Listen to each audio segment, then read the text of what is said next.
Ya, selamat malam buat kita semua. Di malam hari ini kita kembali yang ngobrol diskusi dalam cyber santai bercakap ala Die Hard. Ini yang keempat dan di malam hari ini kita akan bicara tentang ngobrol tentang uh, tradisi dan doktrin dalam pembangunan jemaat.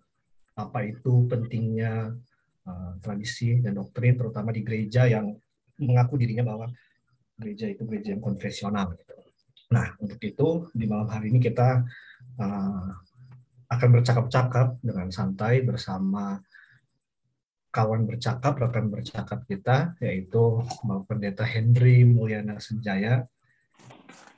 Nah, sudah hadir. Selamat malam Pak, terima kasih sudah datang. Ya, walaupun ada di belahan dunia yang lain, di negeri Belanda, di Den Haag, bisa bergabung bersama-sama kita di Cyber Die Hard. Di Die Hard ini, mungkin sedikit tentang Die Hard. Die Hard ini di kelompok yang bukan kelompok juga ya, gerakan lah. Tapi kelompok yang dipersatukan Tuhan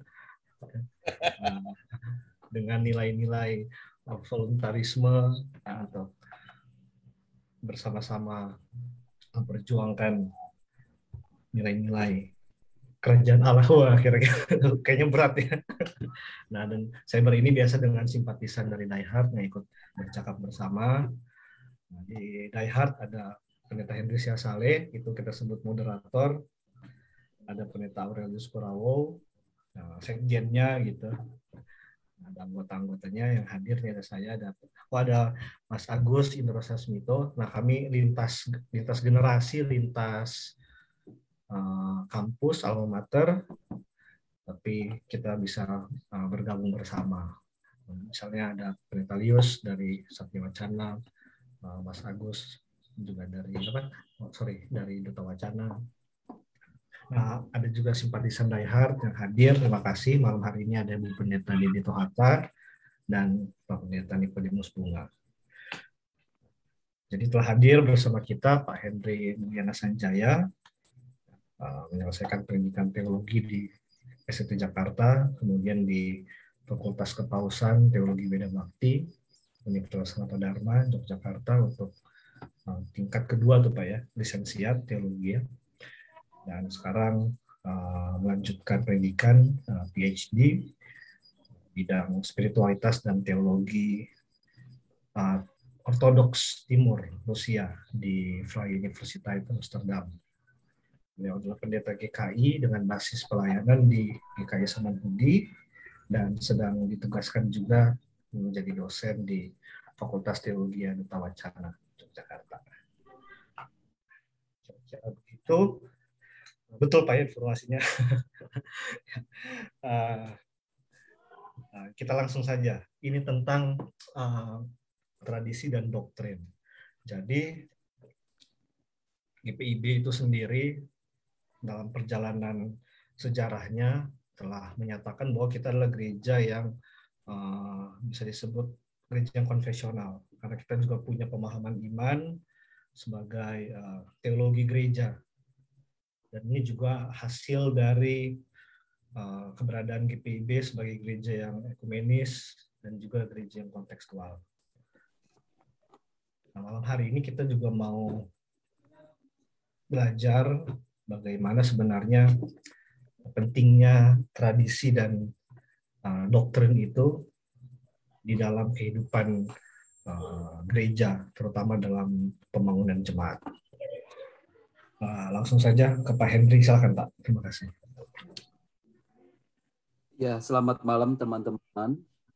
Terima kasih untuk teman-teman Cyber Die Hard yang sudah mengundang untuk ngobrol bersama. Saya diminta oleh Yoel, juga oleh kawan saya yang seangkatan dengan Yoel. Jadi ada 2 orang yang langsung menghubungi saya supaya barangkali saya bersedia begitu ya. Ya sebenarnya kalau waktunya cocok saya selalu terbuka untuk berdiskusi. Jadi terima kasih untuk kesempatan kita untuk berdiskusi, bicara tentang khususnya tradisi dan doktrin iman Kristen yang saya beri judul dalam gereja yang hidup. Jadi nanti memang ujung-ujungnya berkaitan dengan pembangunan jemaat. Saya sudah menyiapkan PowerPoint, jadi saya akan sampaikan apa yang sudah saya siapkan berkaitan tentang tradisi dan doktrin iman. Saya share screen dulu ya.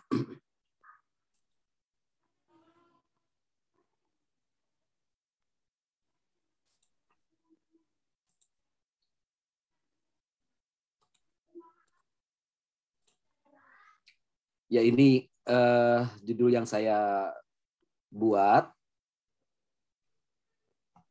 Lalu sebenarnya apa yang akan saya paparkan merupakan ya racikan lah ya dari beberapa tulisan yang saya baca dan dari pengalaman saya selama berjemaat di GKI ya. Kebetulan terakhir saya menyelesaikan sebagai ketua komisi konfesi Sinode GKI dengan hasil yang kan GKI sudah punya konfesinya. Nanti saya akan cerita tentang itu. Jadi obrolan kita mungkin lebih bersifat berbagi cerita, berbagi pengetahuan. Maka saya membagi obrolan kita ini atau katakanlah pembahasannya dengan 3 hal. Pertama, kita omong tradisi, lalu doktrin iman, dan nanti terakhir bagian gereja yang hidup. Barangkali untuk ya mendorong teman-teman membaca, itu referensi sudah saya tuliskan. Jadi bahan ini nanti akan saya kirim ke Yoel atau nanti di ruang chat saya akan upload ya untuk teman-teman kemudian download. Satu buku yang sangat menurut saya menolong kita untuk memahami pembicaraan ini sebenarnya adalah buku yang ditulis di awal itu ya dari Ives Kongar, The Meaning of Traditions. Itu sangat menolong untuk memberikan gambaran selain beberapa buku yang lain. Yang paling juga mendorong saya, yang sampai sekarang saya tuh nggak pernah lupa, buku ini pun juga dipakai di waktu saya mengajar di STT Jakarta ya, waktu itu namanya STT Jakarta, sekarang STFT Jakarta. Buku lama dari Cornelis van Persen itu, Strategi Kebudayaan. Nah ini saya kira juga satu buku yang ya masih terus bisa dipakai begitu ya, semangatnya itu bagus sekali ya, dia punya spirit strategi kebudayaan melalui uraian Van Persen itu oke banget buat saya, dan inilah yang mau saya bagikan juga. Lalu yang lain-lainnya berkaitan dengan kekristenan itu sendiri, saya lebih dipengaruhi oleh Larry Hurtado, buku yang cukup tebal, Lord Jesus Christ. Ini kalau baca buku ini akan membuat kita lebih memahami bagaimana proses pembentukan doktrin itu, walaupun memang tidak lengkap secara doktrinal, tapi kita bisa paham garis besarnya dan arahnya mau kemana begitu ya. Karena Lord Jesus Christ, buku ini hanya berkaitan tentang devosi Yesus pada kekristenan awal. Nah itu beberapa literatur yang boleh saya rekomendasikan untuk kalau teman-teman bisa menemukannya, oke ya, dan baca tentu saja.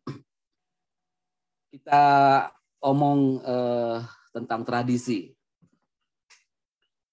Tradisi dapat dipahami secara etimologis itu sebetulnya sudah pas sekali ya, yaitu kegiatan meneruskan dari kata traditio, itu kata benda ya, kata kerjanya tradere, meneruskan. Jadi ibarat seperti foto di slide ini, lari estafet itu ya, meneruskan tongkat estafetnya itu. Tentu tidak menggambarkan persis ya tentang tradisi, tapi tentang gerakannya itu atau kegiatannya itu meneruskan, ya itu sebetulnya tradisi. Jadi ada satu tindakan, kegiatan, meneruskan. Nah, ini yang namanya tradisi. Dan tentu saja dalam tradisi itu nanti berkaitan bukan saja tentang beda orang seperti lari estafet ini ya, tapi juga beda generasi ya, beda generasi. Nah, ini berkaitan dengan sejarah gitu ya.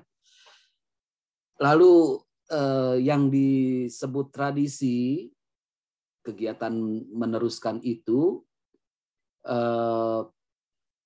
kalau dipilah ya atau dibuat penggolongan itu ada paling tidak 3 bentuk ya, 3 bentuk tradisi. Yang pertama kognitif ya, ada hal yang kognitif berkaitan dengan rasio, logos ya. Oleh karena itu contoh barangnya untuk bentuk kognitif ini ya mitos ya. Mitos itu sebetulnya juga bagian dari tradisi yang memang memiliki muatan kognitif atau ada logos di situ. Tentu saja lebih daripada logos sebenarnya ya. Tapi mitos itu sendiri boleh dikategorikan bentuk kognitif. Lalu doktrin iman. Nah, itu ya. Jadi yang disebut doktrin iman itu pun juga sebenarnya bentuk kognitif dari tradisi ya, yang diteruskan itu. Nanti kita akan fokus tentang doktrin iman ya, tapi sekarang kita memahami tradisi itu katakanlah payung besarnya, lalu antara lain di dalam tradisi itu ya doktrin itu jangan lupa dia adalah bagian dari tradisi ya. Oleh karena itu kalau A.F.S. Kongar mengatakan sebenarnya tidak ada organisasi yang tanpa tradisi begitu ya. Kalau Protestan ini Protestan atau reformasi yang mengatakan sola scriptura, hanya Alkitab saja, lalu menolak tradisi, menurut Kongar itu sebetulnya tidak betul-betul dipahami dengan terang gitu ya.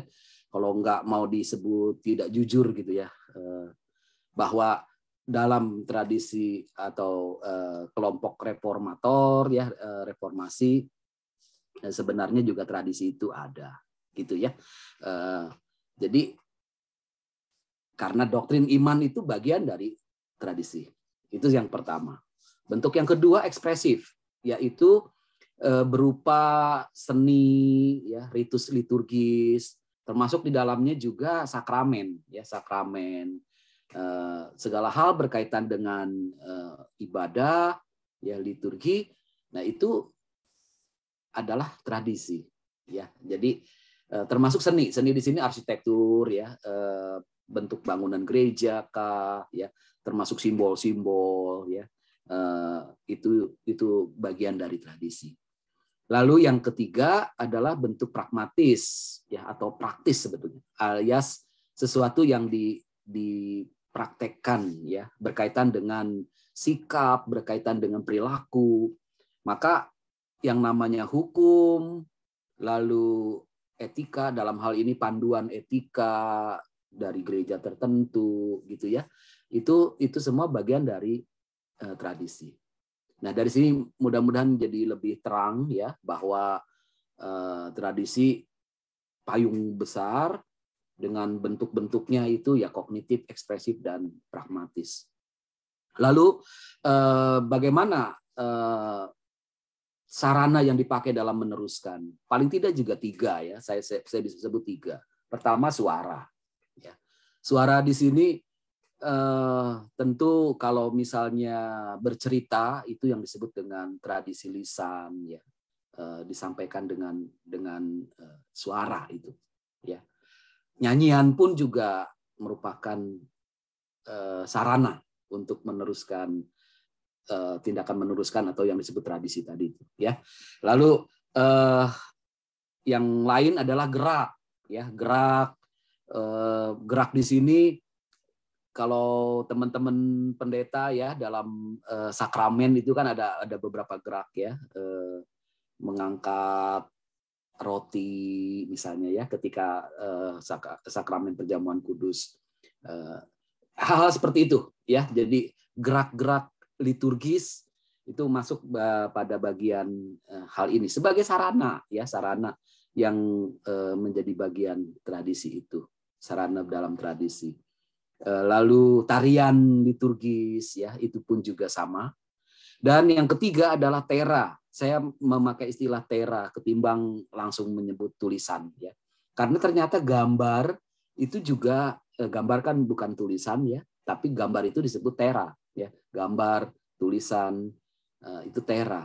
Maka dalam sarana tera, gambar pun juga bagian dari hal yang meneruskan tradisi itu ya.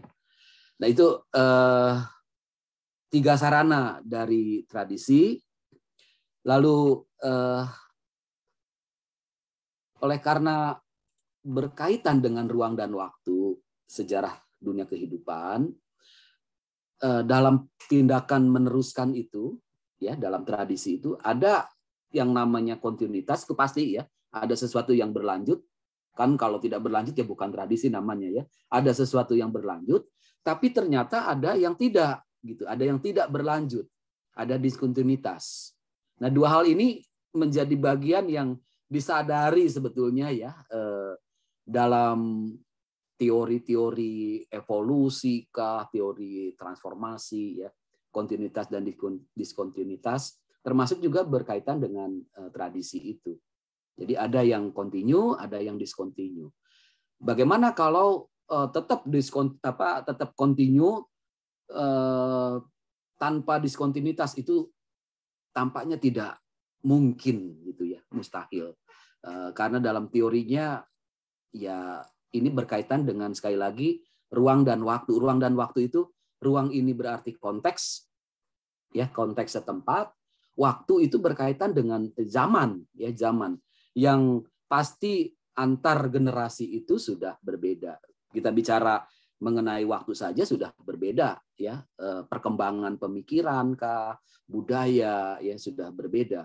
Belum berkaitan mencakup konteksnya, konteks kultur budaya setempat itu ya. Ini semua yang pasti menyebabkan adanya diskontinuitas gitu ya. Nah, sebagai contoh ya, ini saya pakai dari Larry Hurtado, ini bukunya Lord Jesus Christ itu. Jadi dalam sejarah pembentukan doktrin iman Kristen ada yang namanya, kalau Larry Hurtado menyebut sebagai mutasi. Ada pemikir lain menyebutnya improvisasi, ya, improvisasi. Kalau Larry Hurtado saya pikir memakai istilah ini dalam kaitan dengan teori evolusi ya, ada mutasi gen misalnya. Nah, ternyata dalam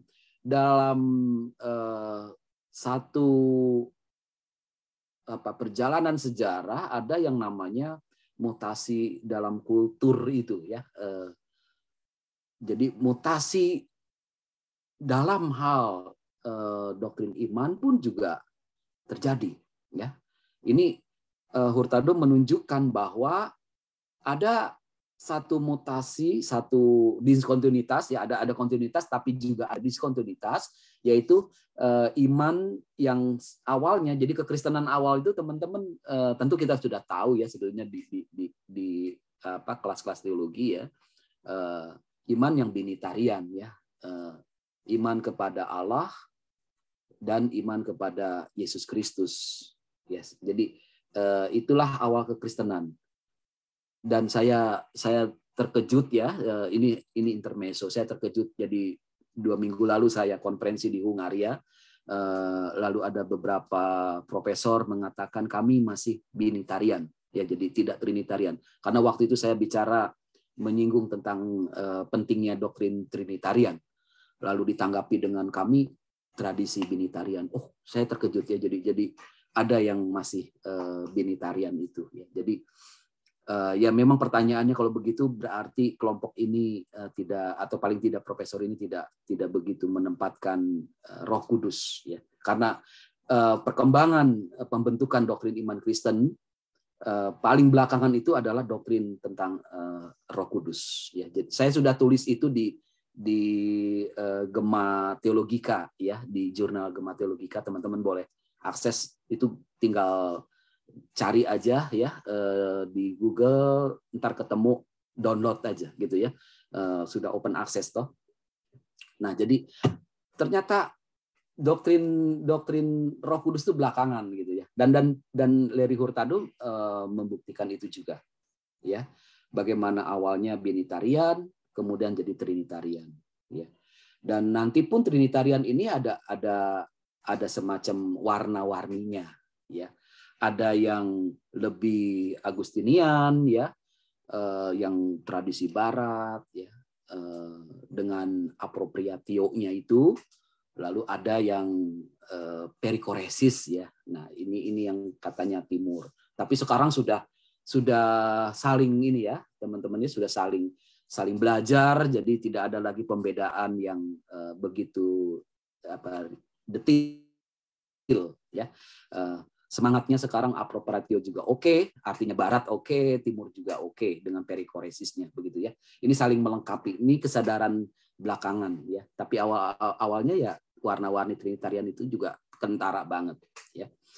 Nah, itu sebagai contoh ya bagaimana ada kontinuitas dan diskontinuitas. Lalu yang lain yang perlu juga disadari dalam kaitan tindakan meneruskan itu, bahwa pengaruh kekuasaan dan sistem institusional itu punya peranan penting gitu ya, yang menentukan, decisif ya, menentukan kekuasaan dan sistem institusionalnya.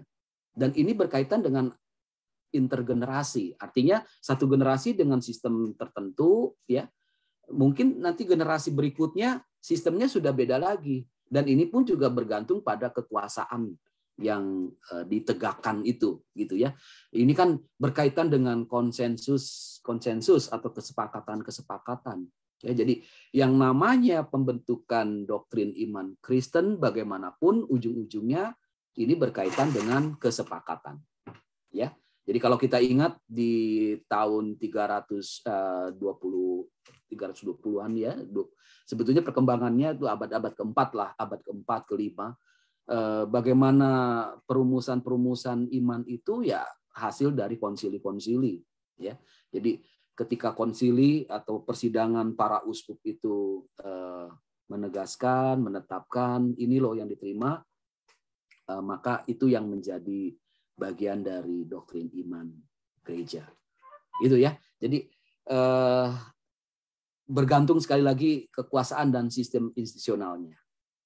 Ini yang menyebabkan terjadinya mutasi, dan mutasinya seperti apa. Nah, itu serunya ya, bagaimana saya katakan seru karena ya kita sebetulnya di abad 21 ini bisa merasakan sebenarnya ada semacam pergeseran itu ya, pergeseran paradigma ya. Kita merasakan sekali ada perkembangan yang lain, dan itu semua bergantung pada institusi, sistem institusional yang dipakai atau ditegakkan itu. Nah, Van Persen mengatakan seperti ini ya, tradisi bukanlah sesuatu yang tak dapat diubah. Tradisi justru diperpadukan dengan aneka ragam perbuatan manusia dan diangkat dalam keseluruhannya. Manusialah yang membuat sesuatu dengan tradisi itu, yang menerimanya, menolaknya, atau mengubahnya.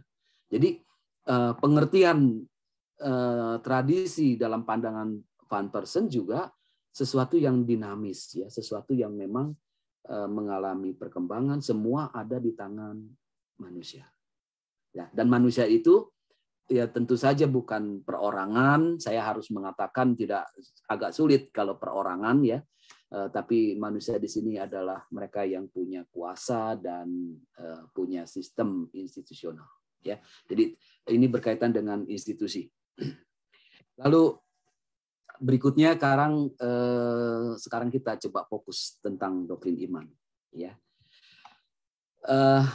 saya mulai dengan pengertian iman dulu ya. Pengertian iman ya tentu biasanya kan yang dipakai rumusannya Ibrani 11 ayat 1 itu. Iman adalah dasar dari segala sesuatu yang kita harapkan, ya assurance, dasar itu assurance.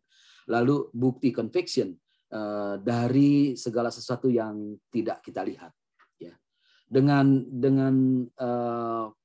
pengertian ini, saya menangkap ada dua hal sebenarnya. Tadi saya sudah sebut dengan istilah assurance dan conviction itu ya. Dasar dan bukti. Bicara dasar maka ada sesuatu yang tidak terlihat. Ya, tidak terlihat, dasar. Fondasi, yang namanya fondasi itu biasanya tidak terlihat. Ya. Lalu bukti, jelas. Bukti itu berkaitan dengan sesuatu yang terlihat. Jadi kalau begitu yang namanya iman ada yang tidak terlihat, ya, dan ada yang terlihat.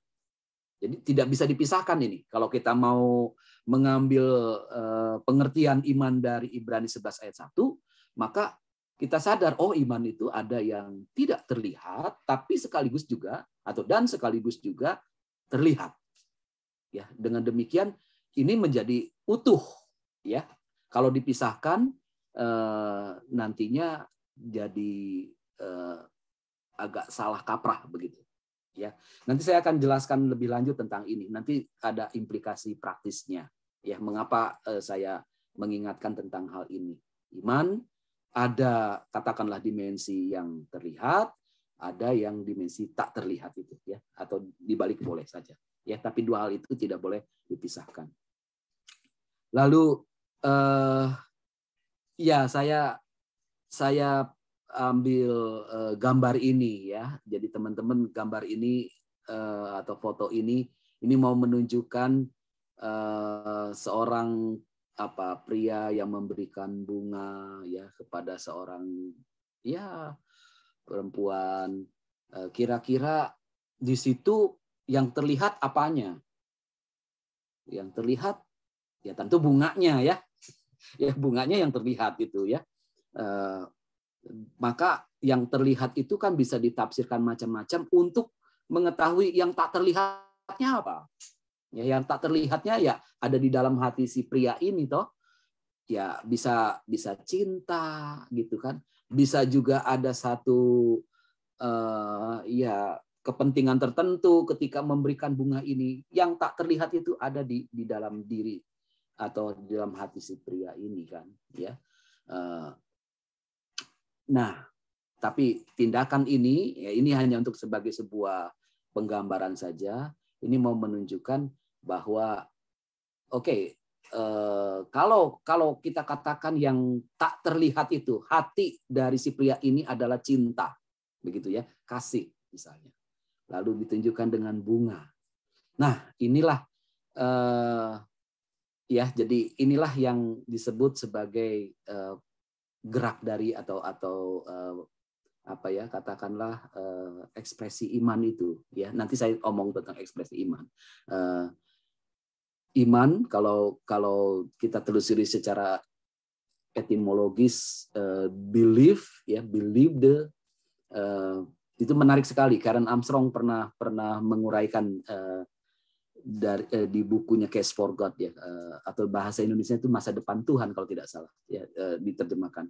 Di situ tentang faith, tentang iman diuraikan bagus sekali ya, bagaimana secara etimologis punya dasar berkaitan dengan cinta ya. Nah, sekarang pertanyaannya, cinta itu apakah cinta yang katakanlah memiliki atau cinta yang menjadi? Itu kan itu pertanyaan filosofisnya ya.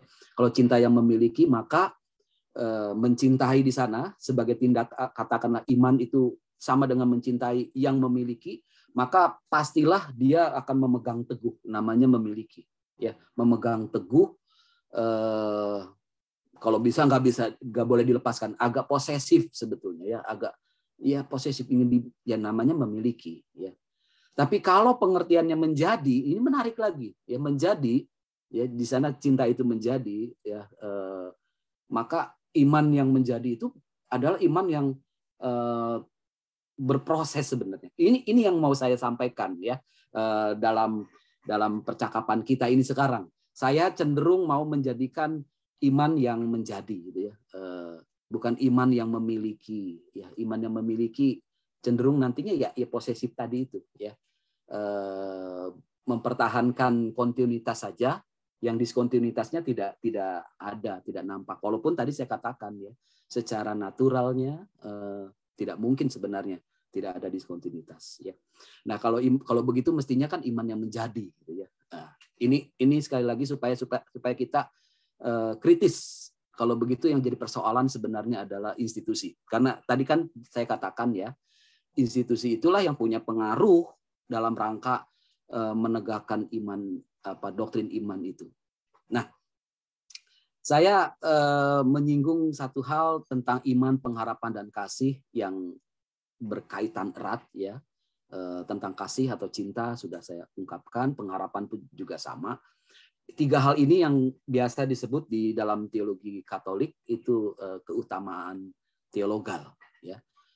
Kita jarang omong tentang ini, tapi kalau dihayati betul-betul, ini keutamaan teologal ini sangat menjadi dasar bagi kita sebenarnya dalam rangka spiritualitas, ya, dalam rangka pembangunan jemaat, ya, iman, pengharapan, dan kasih. Walaupun Paulus menyinggung bahwa yang terutama, yang paling besar adalah kasih, ya.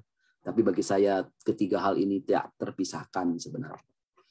Ya, nanti tentang keutamaan teologal juga akan ada bagiannya. Nah, tadi saya omong tentang ekspresi iman. Ekspresi iman, bagaimana iman itu diungkapkan? Ada hal yang tadi itu ya, yang tidak terlihat dan ada yang kelihatan. Dari sini bisa diuraikan sebenarnya. Yang tidak terlihat itu, ini yang disebut dengan satu proses internalisasi, ya, diri, ya. Jadi ada pengakuan. Itu saya sengaja tulisnya begini, pengakuan, ya. Jadi ketika pengakuan iman itu, ini bicara sebenarnya apa sih yang dibenamkan pada diri sendiri, isi imannya itu, isi imannya, isi iman ini bicara tadi ya, secara singkat saja, saya tidak detail doktrinnya apa saja, katakanlah tadi Trinitarian, gitu ya. Aku percaya kepada Allah Bapa, ya, kepada Yesus Kristus sebagai Tuhan dan Juru Selamat. Lalu yang ketiga, aku percaya pada Roh Kudus, ya. Jadi 3 hal ini sebetulnya isi imannya. 3 isi iman ini dibenamkan pada diri, ya. Dibenamkan pada diri sendiri. Ini yang disebut dengan pengakuan, menjadi aku. Nah, dalam teologi skolastik itu dikenal dengan istilah fides quae creditur. Kue ini kata yang menentukannya kuenya itu, ya. Nah, berkaitan dengan isi iman, ya. Jadi ya boleh detail, tadi saya hanya bilang Trinitarian yang Allah Bapa, Anak, dan Roh Kudus, gitu ya. Ini kan bisa detail, ada banyak macam doktrin iman itu. Semua ini doktrin-doktrin yang ada, misalnya ya, dibenamkan pada diri, ini yang disebut dengan pengakuan, ya. Jadi sebagai contoh ya, teman-temannya, contoh supaya jangan cuma tentang Trinitas itu, ya. Misalnya kembali pengalaman saya di konferensi di Hungari, ya, saya berkenalan dengan seorang profesor, doktor muda, dia doktor belum profesor. Dia bicara soal kitab Wahyu, terutama tentang kerajaan 1000 tahun, ya. Saya semula berpikir bahwa karena ini konferensi reform, ya, saya berpikir ini pasti kawan ini amilenial, gitu ya. Teman-teman tahu ya, ada pembagian toh tentang ajaran iman berkaitan dengan 1000 tahun itu. Amilenial kan, reform biasanya begitu. Ketika saya berdiskusi, ternyata dia menyatakan saya premilenial. Saya kaget. Dia ahli kitab Wahyu, ya. lalu ketika dia jelaskan, oh saya bisa paham juga gitu ya mengapa dia premilenial. Nah, hanya yang mau saya tunjukkan dengan contoh ini adalah kalau dia tidak omong, saya tidak tahu ya, tidak tahu bahwa sikap dia ya apa ya yang diakui oleh dia adalah doktrin premilenial. Gitu ya. Nah, ini kan sesuatu yang tidak kelihatan ya kalau tidak diomong gitu ya, kalau tidak diomong. Nanti masuk bagian yang kedua, penghayatan itu ya, ini penghayatan. Kalau pengakuan prosesnya sebetulnya lebih kepada internal ya, isi. Lalu yang kedua yang kelihatan, penghayatan. Ini pun juga saya tulisnya sengaja begini ya. Hayat itu kan kalau kita buka Kamus Besar Bahasa Indonesia artinya hidup ya. Selama hayat dikandung badan, maksudnya selama hidup ada di tubuh kita ya. Penghayatan berarti penghidupan, hidup ya. Bagaimana iman itu yang sudah dibenamkan pada diri kemudian dihidupi gitu ya. Kemudian diungkapkan. Ini kan menjadi aksi. Jadi ada isi, ada aksi. Nah, dalam skolatis disebut fides qua creditur. Ya, jadi teman-teman jadi mudah-mudahan jadi lebih jernih nih ya tentang iman dengan ekspresinya ya. Itulah yang nggak bisa dipisahkan sebenarnya, pengakuan dan penghayatan. Ya. Nah, saya lanjut yang disebut dengan pengakuan iman. Ya, saya kutip nih Roma 10 ayat 10. Dengan hati orang percaya, creditur bahasa Latinnya, dan dibenarkan, dan dengan mulut orang mengaku, confessio, dan diselamatkan. Ada dua kata yang kemudian menjadi semacam barang, ya, barang dalam rangka pengakuan iman. Ya, ada tadi proses pembenaman isi iman, ya, ke dalam diri. Ternyata ini berkaitan dengan kreditur, yaitu yang kemudian disebut sebagai credo. Ya, kita biasa menerjemahkan pengakuan iman. Ya. Lalu confessio juga sebetulnya pengakuan iman. Ini barang yang sama, tapi kok bisa berbeda, bisa dibedakan. Ada credo, ada konfesi. Ya. Nah, ini saya coba menolong untuk teman-teman ya dengan membuat, ya mungkin tidak terlalu tepat, tapi hanya untuk menolong saja. Jadi katakanlah di kiri itu credo itu ya, itu credo sifatnya itu ringkas ya, ringkas, jadi nggak banyak kata ya, abstraksinya sangat kentara ya, ringkas. Oleh karena itu sifatnya universal, biasanya diterima oleh banyak orang ya, banyak kelompok, banyak gereja misalnya, dan terbuka. Terbuka artinya multitafsir ya, bisa ditafsirkan macam-macam. Ya.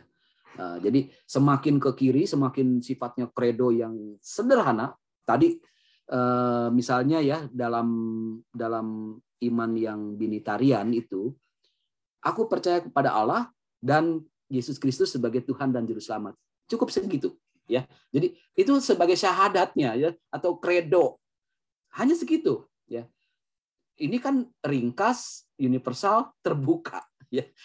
Percaya kepada Allahnya bagaimana, kepada Yesus Kristusnya bagaimana, ini kan bisa ditafsirkan macam-macam, terbuka ya. Jadi semakin singkat ya maka punya dimensinya ringkas, universal, terbuka. Lalu yang ke kanan, makin ke kanan, nah ini yang di tengah itu konfesi ya, karena semakin dia rinci ya, rinci atau detail, jadi banyak kata-kata lagi, semakin partikular artinya lebih berkaitan dengan konteks tertentu, dan semakin tertutup dalam maksud ya untuk kalangan terbatas gitu ya. Nah, jadi kalau begitu ya, ini credo, konfesi sifatnya pasti lebih detail daripada credo ya. Credo itu apa sih barangnya? Ya kita tahulah ya, pengakuan iman rasuli, lalu pengakuan iman Nisea Konstantinopel. Ini yang biasa dikenal di lingkungan gereja-gereja yang memahami atau menerima konsili-konsili ekumenis awal-awal begitu ya. Lalu ada pengakuan iman Athanasius ya. Paling tidak 3 itulah yang kita kenal. Kan biasa ada di Kidung Jemaat itu ya, di Kidung Jemaat atau ada di NKB Nyanyikanlah Kidung Baru di buku ya. Di GKI itu ada itu semuanya itu 3 itu ya. Pengakuan iman rasuli, pengakuan iman Nisea Konstantinopel, pengakuan iman Athanasius ya. Itu yang kita kenal. Ini ringkas ya, walaupun pengakuan iman Nisea Konstantinopel itu panjang daripada pengakuan iman rasuli ya. Pengakuan iman rasuli itu kan jadinya memang banyak dipakai ya. Ketimbang pengakuan iman Nisea Konstantinopel yang kepanjangan gitu ya, dibacakannya panjang. Tapi ini biasanya digolongkan sebagai kredo. Ya. Nah, 3 hal ini kemudian diberlakukan menurut konteks katakanlah GKI ya. Ini karena saya pendeta GKI dan tadi saya katakan saya punya pengalaman dengan konfesi GKI. Katakanlah di situ ya. Maka di situ diolah bagaimana kredo ini bisa sesuai dengan konteks GKI. Jadi kalau misalkan GPIB ya saya tahu bahwa GPIB punya pemahaman iman bersama GPIB kalau tidak salah, tapi itu berupa semacam buku kateksasi sebetulnya ya. Yang saya tahu selain GKI ya KKBP punya konfesinya ya, Gereja Toraja konfesinya ada.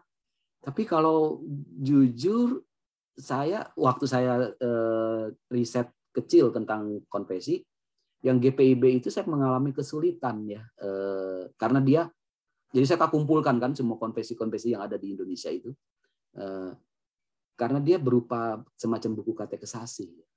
Atau saya yang salah, ada orang yang memberikan saya salah tentang konfesi GPIB barangkali. Jadi nanti teman-teman GPIB kalau mau menolong saya, bukan itu barangnya misalnya ya, tolong kasih tahu saya. Waktu riset itu saya diberi semacam buku kecil itu. Waduh, ini panjang ini. Ini sebetulnya bukan kategorinya konfesi secara teoritisnya ya. Maka buku itu disebutnya ya buku doktrinal ya, pegangan ajaran gitu ya, pegangan ajaran GPIB misalnya. Nah, itu ada memang, itu saya tahu ada ya. Tapi konfesinya tadi saya sudah sebut AKBP saya tahu ada, Toraja, gereja-gereja suku itu lebih punya konfesi. Jadi gereja Reform itu ada ya. Jadi sebelum GKI ya ada gereja Reform punya konfesinya. Nah, ini kemudian dijabarkan lagi, lebih rinci lagi. Nah, ini yang disebut dengan doktrin itu ya. Jadi tadi saya katakan ada semacam buku pegangan, kalau barangnya ya jadi buku gitu ya, buku pegangan ajaran iman ya. Ajaran iman GPIB. Nah, itu apa saja misalnya. Nah, itu jadi biasanya jadi buku katekesasi gitu ya. Jadi seperti itu yang bisa saya tunjukkan. Ini pengertian dari Kevin Van Hooser, apa bedanya kredo dan konfesi dan apa kesamaannya. Kesamaannya ya ini sebenarnya dalam rangka mengikat kehidupan gereja, komitmen gereja terhadap Injil Tuhan Yesus, lalu alat bagi stabilitas doktrinal sesuai dengan Injil. Dan ketika dibedakan, tadi saya sudah omong, kalau kredo ya gereja universal, konfesi gereja partikular. Nah, yang lain lagi adalah ini keberlakuannya itu ya, masa berlakunya. Kalau kredo itu karena tadi sifatnya yang lebih terbuka ya, lebih banyak yang pakai begitu ya. Ini berlakunya itu panjang banget gitu ya, makanya biasa disebut timeless ya, berdasarkan sejarah dan tradisi gereja bersangkutan ya. Lalu kalau konfesi karena sifatnya kontekstual ya, partikular ya, ini punya durasi waktu. Itulah sebabnya teman-teman kami di GKI dengan sadar menyebut tahunnya itu. Jadi tahun ditetapkannya konfesi GKI itu 2014. Maka konfesi GKI disebut konfesi GKI 2014. Itu sebagai contoh ya. Ini hanya memberikan contoh saja ya. Bagaimana tempat konvensi GKI itu, kalau kita perhatikan Alkitab itu tentu bagian yang mendasar dalam kehidupan gereja. Lalu ada kredo universal, tadi saya sudah sebut ya. Pengakuan iman rasuli, pengakuan iman Athanasius, pengakuan iman Nicea Konstantinopel. Lalu karena GKI sebagai bagian dari tradisi reformasi, khususnya Calvinis, maka katekismus Heidelberg itu menjadi bagian yang diterimanya. Lalu karena bagian secara nasional, ya dalam lingkup PGI, maka kami mengakui PGI itu ya, pemahaman bersama iman Kristen itu ya. Lalu ada konvensi GKI. Jadi semakin sempit, dalam artian sempitnya itu ya tadi itu tertutupnya itu lingkupnya GKI ya. Dengan memiliki konvensi GKI maka identitas itu lebih jelas ya, karena dia punya doktrin imannya ya, atau ajaran imannya ya. Iman GKI itu seperti apa yang membedakan dengan dari yang lain gitu ya, dari gereja-gereja yang lain. Ya sebenarnya kalau nanti diperiksa ya teman-teman kan kritik buat konvensi GKI itu, ini sama aja kita juga mengakui ya oke, kalau begitu memang belum runcing gitu ya, belum runcing, GKI-nya itu nggak terasa gitu ya, belum runcing. Nah, ya itu menjadi masukan ya. Tapi agak sulit karena GKI kan gereja-gerejanya berkembang ya sama-sama dengan yang lain-lain gitu ya. Kecuali contohnya ya, ketika saya mendampingi teman-teman di Gereja Pemancar Injil gitu ya, Kalimantan Utara dalam rangka pembuatan doktrin juga ya dan konvensi, mereka mau merumuskan berkaitan dengan hutan misalnya. Nah, itu kan sudah lebih sempit lagi ya. Bayangkan ya kalau teman-temannya kalau tentang krisis lingkungan hutan misalnya di Kalimantan Utara misalnya, karena ini konteksnya Kalimantan Utara, dimasukkan dalam bagian pengakuan iman, wah ini kuat sekali gitu ya.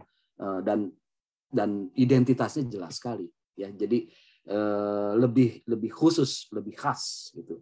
Jadi satu hal, ada kelemahan di konvensi GKI ya karena umum saja jadinya ya. Jadi saya bisa paham itu. Lalu supaya juga jelas teman-teman ya, ini barangnya ya, konvensi GKI 2014. Lalu yang ada itu yang di buku ini, yang foto covernya ini ya, itu konvensi GKI dan penjelasan singkatnya itu ada di buku itu, tipis ya. Kami ingin membuat lebih detail lagi ya, menjadi ya ini nanti dalam rangka ketika sudah ada konvensi GKI maka tata gereja, formular liturgis harus disesuaikan lagi dengan konvensinya ya. Lalu buku referensi ajaran iman GKI. Nah, ini yang lebih detail sebenarnya ya, yang kemudian bisa menjadi buku katekisasi untuk katekis, untuk katekumen ya. Nah, ketika lebih detail lagi, ini ada tantangan gitu ya, karena di GKI ternyata kan warna-warni juga gitu dari tradisi yang berbeda begitu ya. GKI itu nggak bisa dibilang satu warna. Sebagai Calvinisnya juga kayak bagaimana gitu ya. Jadi agak sulit lagi gitu. Ada risikonya ketika membuat rumusan-rumusan dari konvensi atau dari kredo, katakan udah jauh ya, itu jadi detail, resikonya adalah jadi terbatas gitu ya. Jadi nanti ada kelompok di dalam satu tubuh yang tidak menerimanya. Nah, ini kan jadi ribut jadinya ya. Ya, tapi bersyukurlah GKI sudah punya konvensi GKI 2014 gitu ya. Walaupun buku katekisasinya berangkat dari konvensi GKI ini belum ada gitu ya, lagi terus digodok gitu.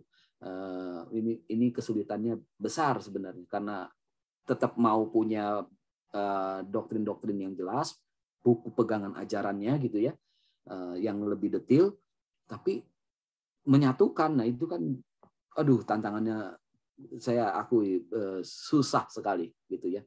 Wah, kalau sistem institusinya atau sistem kekuasaannya otoriter ya gampang ya, teman-teman tinggal ketok ini yang harus diterima. Nah, disitulah nanti akan terjadi semacam skisma lagi, perpecahan lagi, bisa terjadi begitu. Nah, tentang doktrin, Alistair McGrath menolong kita untuk memahami doktrin itu sebagai pembatas sosial, interpretasi naratif. Ya, ini hadirnya doktrin itu menolong untuk hal seperti ini.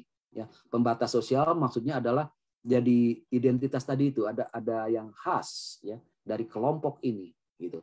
Lalu interpretasi naratif, hal-hal yang berkaitan dengan narasi-narasi yang berkembang itu ada di dalam koridor doktrin yang dipegang itu. Lalu interpretasi pengalaman agak mirip ya dengan narasi itu.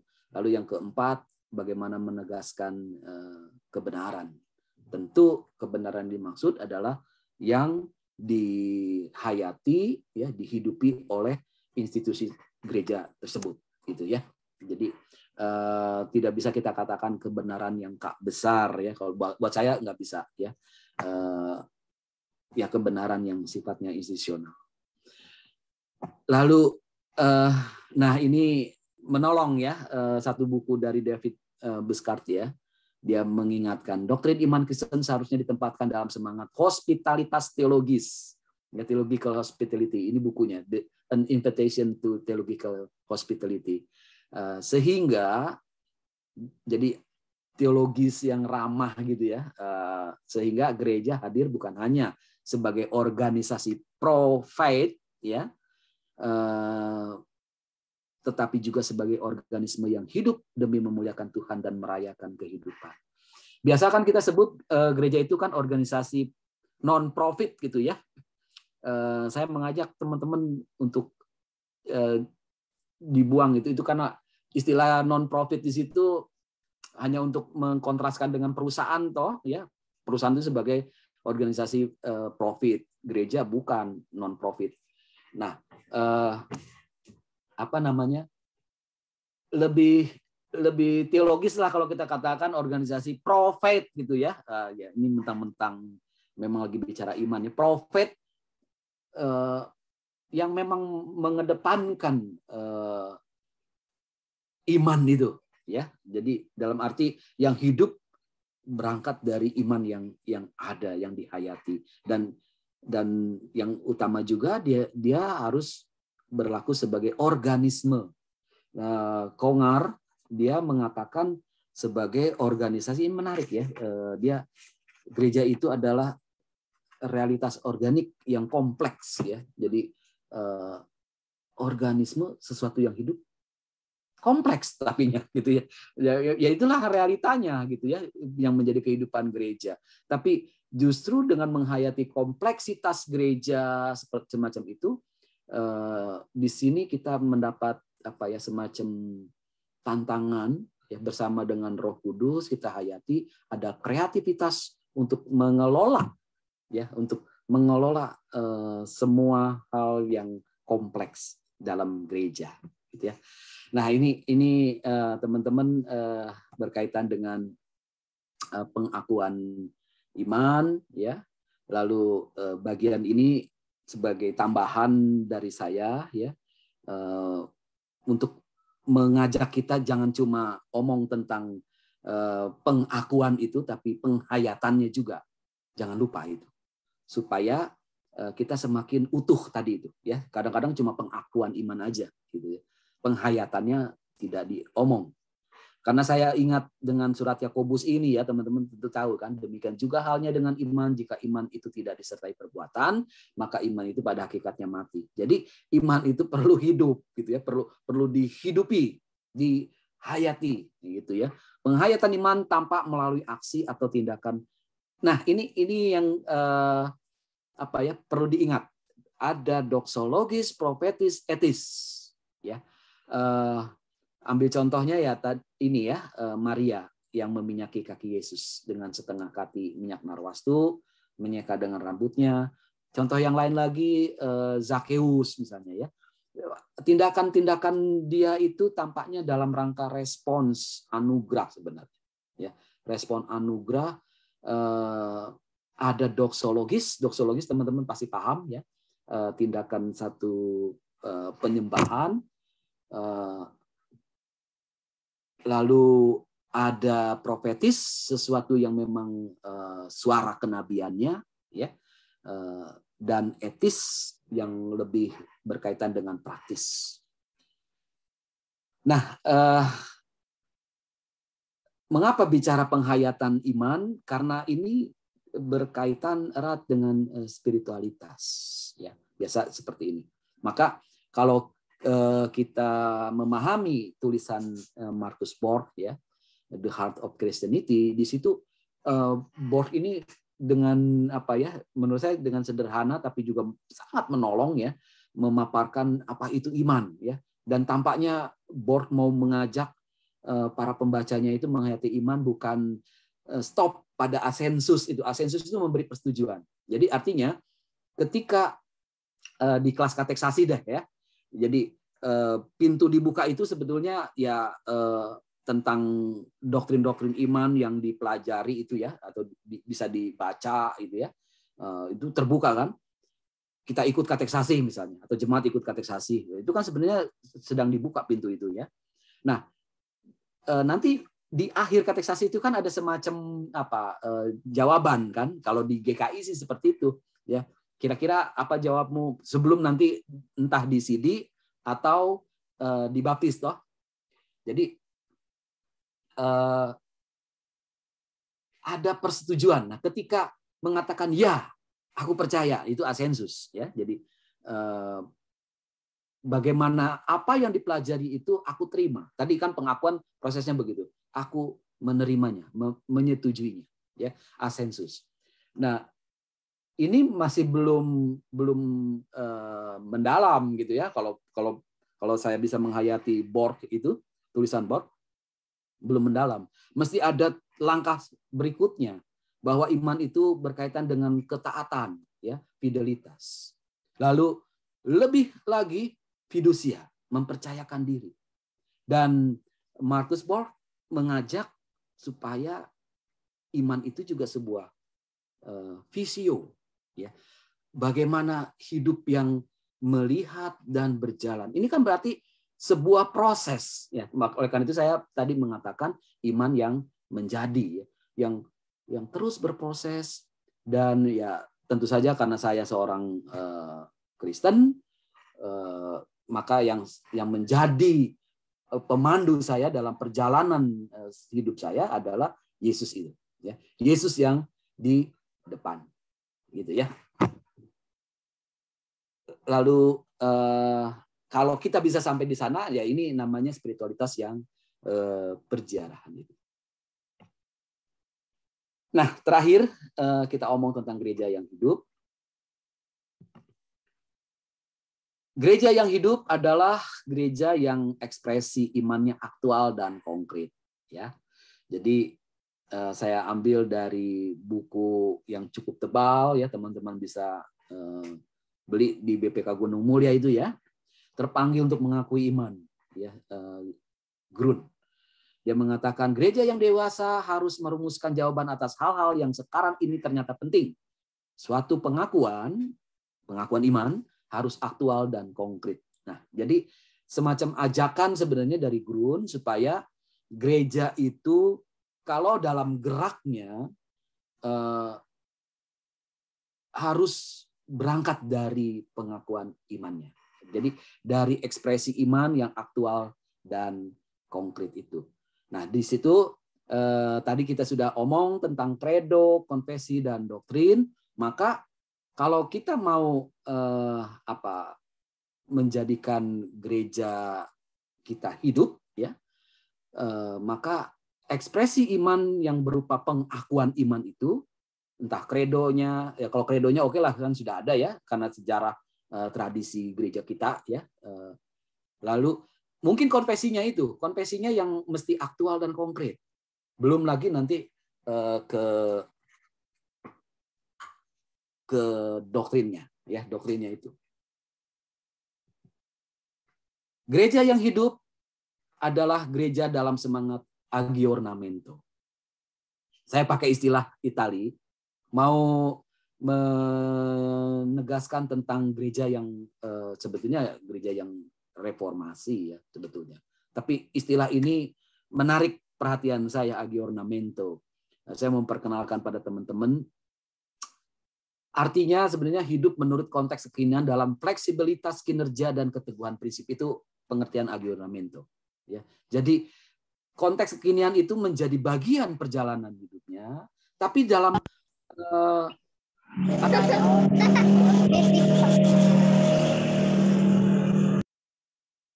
ya, jadi ada seperti orang melangkah ya, berjalan, ada kaki yang di belakang, ada kaki di depan ya, ada konservatif itu keteguhan prinsip ya, konservatif, tapi kaki di depan konon itulah yang progresif gitu ya. Jadi tapi nggak bisa lepas tuh dua hal itu, konservatif dan progresif itu. Jadi jadi gerak gitu ya. Nah, itulah aggiornamento ya. Gereja yang beraggiornamento adalah gereja yang menegaskan dan merayakan panggilannya. Itu sudah jelas. Jadi yang utama kesaksian iman di sepanjang realitas dunia yang berubah. Karena memang kenyataannya dunia kita adalah dunia yang terus mengalami perubahan ya, seiring dengan sains yang berubah, teknologi ya, dan itu mempengaruhi kehidupan aktivitas ekonomi dan seterusnya ya dalam dunia ini. Jadi dalam semangat aggiornamento, gereja siap berubah dan membawa perubahan tentu ya. Jadi ini bukankah ini spirit dari reformasi juga sebenarnya ya. Jadi kalau bisa saya gambarkan, kalau boleh saya gambarkan seperti ini sebenarnya yang seharusnya terjadi. Local church itu mengalami proses perubahan berdasarkan keutamaan teologal, tadi ingat ya, iman, pengharapan dan kasih gitu ya. Ini menjadi dasar dalam proses transformasi itu, baik dalam internalnya maupun ketika dia hadir di tengah lingkungan dunia itu ya. Jadi ini sebetulnya teori sistem yang dipakai ya, penjelasan tentang ini detail sekali sebetulnya, tapi saya memberikan gambaran pada teman-teman seharusnya gereja seperti ini, gereja yang secara internal ada perubahan dan juga membawa perubahan bagi lingkungan dunianya ya, lingkungan dunia yang dihidupinya. Jadi tantangan aggiornamento tentu saja saya berkali-kali menyebut institusi ya, dalam hal ini kebekuan, institusionalisme ya, itu yang menjadi tantangan terbesar dalam rangka aggiornamento ya. Di sini berkaitan sekali lagi, apalagi dibarengi dengan spirit status quo, maka makin jelas ada mengaitnya dengan kekuasaan tentu saja. Dan kekuasaan di sini kan kekuasaan yang dipegang oleh mereka yang duduk sebagai tanda petik penguasanya gitu ya. Nah, oleh karena itu ini menjadi tantangan banget gitu. Dan juga yang ketiga, harga yang harus dibayar untuk perubahan begitu ya. Nah, persoalannya tadi yang pemangku kekuasaan itu yang duduk secara institusional itu ya, mereka barangkali ya sudah mengalami zona nyaman dengan apa yang ada. Untuk berubah ya harus keluar dari zona nyamannya itu kan. Harus melewati zona ketakutan, masuk zona belajar, lalu berlanjut ke zona pertumbuhan. Jadi teorinya seperti itu tuh sebetulnya ya. Jadi keluar dari zona nyaman itu kita menghadapi zona ketakutan dulu ya. Tapi kita harus lewat zona ketakutan, lalu masuk ke zona pembelajaran ya, learning zone gitu ya. Lalu berikutnya baru masuk ke zona pertumbuhan. Nah, ini tantangan ya untuk aggiornamento dihadapi oleh banyak institusi termasuk juga gereja. Terakhir, teman-teman, catatan penutup dari saya, dalam gereja yang hidup, tradisi dan doktrin iman dipahami dan direvitalisasi dalam kesadaran natur relasional gereja di dunia. Ini penting ya. Jadi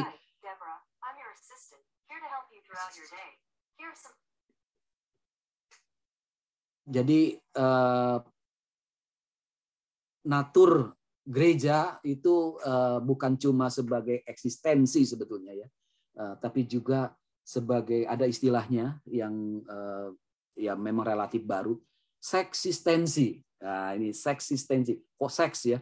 Seks itu kan mau menunjukkan seksi itu kan bagian ya. Seksi konsumsi itu bagian di dalam kepanitiaan misalnya ya, mengurus konsumsi. Sextus itu dalam bahasa Latin itu sebetulnya bagian. Maka Jean-Luc Nancy memakai istilah seksistens ya. Menarik itu, seksistensi. Barangkali gereja itu sebetulnya bukan melulu eksistensi ya, tapi seksistensi ya. Artinya kesadaran sebagai bagian itu harus melekat dari keseluruhan ciptaan Allah. Ini untuk memberikan semacam apa ya, bahwa gereja harus juga menyadari karena dia bagian, dia tidak bisa hidup tanpa yang lain. Nah, kalau begitu dengan yang lain itu di others ini apa yang menjadi sikapnya ya, yang terutama adalah bersahabat dan saling belajar sebetulnya ya, masing-masing belajar dan saling dalam rangka merayakan kehidupan ini gitu. Nah, jadi yang kedua catatannya adalah dalam gereja yang hidup, tradisi dan doktrin iman ditempatkan sebagai dasar atau wadah ya. Jadi memang itu dasarnya, sekaligus wadahnya, juga sebagai instrumen ya. Jadi alatnya untuk pembangunan jemaat. Itulah sebabnya mengapa kami di GKI misalnya ya, tadi ada semacam kerinduan untuk memiliki semacam buku pegangan ajaran yang memang lebih rinci dalam rangka ini, dalam rangka untuk proses pembangunan jemaat yang secara sistematis, metodis gitu ya. Karena hanya dengan inilah ya bagaimana jemaat itu didorong dalam rangka pembangunan jemaat. Jadi bukan sekedar organisasi seperti perusahaan ya dalam rangka pembenahan atau pertumbuhan perusahaan ya yang dengan instruksi dari atas begitu, tapi dari kesadaran iman itu ya, iman yang hidup pada jemaat ya, dan bagaimana iman yang hidup pada jemaat itu bisa selaras dengan gereja ya, berarti kan gerejanya harus merevitalisasi doktrin-doktrin iman yang ada ya, yang kemudian dibenamkan dan ditumbuhkan pada jemaat. Jadi seperti itu teman-teman yang bisa saya bagikan. Terima kasih. Mungkin agak panjang tapi ya semoga memberikan kejelasan. Terima kasih. Saya berikan pada ya. Ya, terima kasih Pak Henry. Luar biasa pemaparannya. Nah, ini juga menjadi ini ya, masukan yang sangat baik untuk kita semua. Tapi mungkin juga mau menginformasikan gitu, karena percakapan kita ini didasari dari bahwa GPIB itu punya hasil-hasil persidangan yang di dalamnya itu ada eklesiologi, ada pemahaman iman yang kita pahami sebagai konfesi, dan juga ada penjelasan dari pemahaman iman itu dan perangkat-perangkat teologi lainnya. Nah, langsung saja kalau ada yang mau merespon bisa langsung bercakap, tapi saya mau mulai dulu Pak. Jadi ini bicara sudah tradisi, kemudian doktrin, iman, konfesi. Nah, kita di gereja biasa dengan kata eklesiologi. Nah, eklesiologi itu posisinya di mana Pak? Apakah memang kemudian dia selalu kan ada yang dari atas gitu Pak, ada yang dari atas, ada yang dari bawah. Nah, ini dia posisi eklesiologi itu sebagai tadi ada kaitannya dengan institusi gitu kan.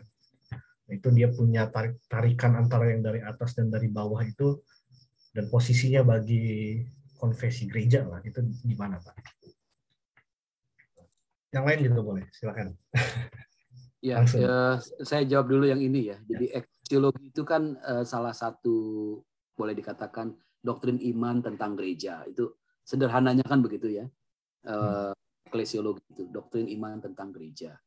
Jadi kalau ini seringkali menjadi diskusi yang panas ya, eklesiologi dulu atau konfesi dulu misalnya. Ya sebenarnya kalau mau dipahami dengan jernih, bukan dua-duanya. Ya, jadi bukan dua-duanya. Tapi dari mana mulainya? Ibadah. Ya, liturgi. Jadi kalau mau bicara awal dari proses kelahiran kekristenan gitu ya, dimulai dengan ibadah gitu. Sebenarnya. Jadi saya lebih condong ke situ. Jadi dari ibadah, penghayatan ibadah itu ya, yang kemudian dalam keseharian dengan pragmatis etisnya itu ya, perilaku hidup, sebelum nanti ketika berkumpul itu kan ibadah toh ya. Jadi jemaat mula-mula kita ingat kan ya, berkumpul, bersekutu ya, memecahkan roti gitu kan ya. Itu bagian dari ibadah itu. Belum terbentuk yang namanya semacam institusi. Baru belakangan ketika makin kontinu ibadah ini gitu kan ya, walaupun dari rumah ke rumah makin bertambahlah orang yang ikut ya. Ini saya mengajak teman-teman membayangkan awalnya kekristenan, walaupun pertanyaan yang paling perlu teman-teman juga pikirkan, kekristenan itu awalnya itu agama atau sebuah gerakan? Nah, itu kan pertanyaan mendasar juga itu. Itu sekarang jadi apa ya? Satu tema yang digumuli. Ya saya condong mengatakan awalnya ya sebagai gerakan ya. Walaupun pengertian agama nanti perlu dijernihkan. Tapi next time lah kita omong tentang itu ya. Tentang sejarah awalnya kekristenan. Tapi yang jelas memang awalnya ya tadi kumpul-kumpul ya. Kumpul-kumpul dalam rangka ibadah. Disitulah ibadah, lalu praktek kehidupan sehari-hari. Nah, belakangan terus tadi saya sudah tunjukkan dengan makin banyaknya orang ya, makin kontinunya pertemuan, disitulah awal dari perlunya perumusan apa yang menjadi pegangan gitu toh ya. Jadi itu pun juga masih berupa apa ya, satu kaitan dengan formula liturgis, kalau istilah kerennya kan begitu, formula liturgis tentang iman itu ya tadi saya sudah sebut, sederhana sekali ya, syahadatnya itu atau kredonya, aku percaya pada Yesus Kristus sebagai Tuhan dan Juru Selamat misalnya gitu ya. Itu yang membedakan dengan dari kelompok Yahudi misalnya ya. Nah jadi pertanyaannya apa yang menyatukan? Karena kan jemaat-jemaat kan banyak, ada di Korintus, Tesalonika misalnya. Apa yang menyatukan menjadikan ini sebagai satu tubuh Kristus? Apa yang menyatukan? Jawabannya para sejarawan mengatakan kenangan. Ya, kenangan. Nah, kenangan itu ada pada tindakan yang disebut dengan kalau di Katolik itu kan ekaristi gitu. Ya, ekaristi. Ekaristi kan ekaristia itu mengucap syukur sebenarnya, intinya mengucap syukur. Ya, ekaristia, mengucap syukur dengan memecah roti gitu ya, alias kemudian makan bersama lah gitu ya. Nah, jadi ada tindakan yang menjadi kenangan mengingat pada Kristus. Kenangan itulah yang menyatukan, bukan hal-hal yang bersifat doktrinal. Ya. Jadi di sini awalnya kan begitu ya, bukan yang doktrinal. Lalu sampai akhirnya masing-masing jemaat punya masalah, Korintus punya masalah, Tesalonika punya masalah, Filipi punya masalah, katakanlah begitu ya, masing-masing punya masalah. Lalu disitulah terus berkembang abad ke pertama, kedua, ketiga. Nah, mulai abad keempat itu faktor negara, dalam hal ini kekaisaran, ya, Konstantinus mulai masuk juga ketika ada gejolak di internal kekristenan, ya. Kita tahu di Alexandria sebenarnya dipicu awalnya, ya. Saya sudah menuliskan itu, ya, di jurnal punya Sanata Dharma, orientasi baru. Saya tuliskan itu, ya. Ada gejolak dan disitulah masuk Konstantinus, ya, dengan konsili Nisea, gitu ya, tahun 321. Nah, ketika mulai terjadi semacam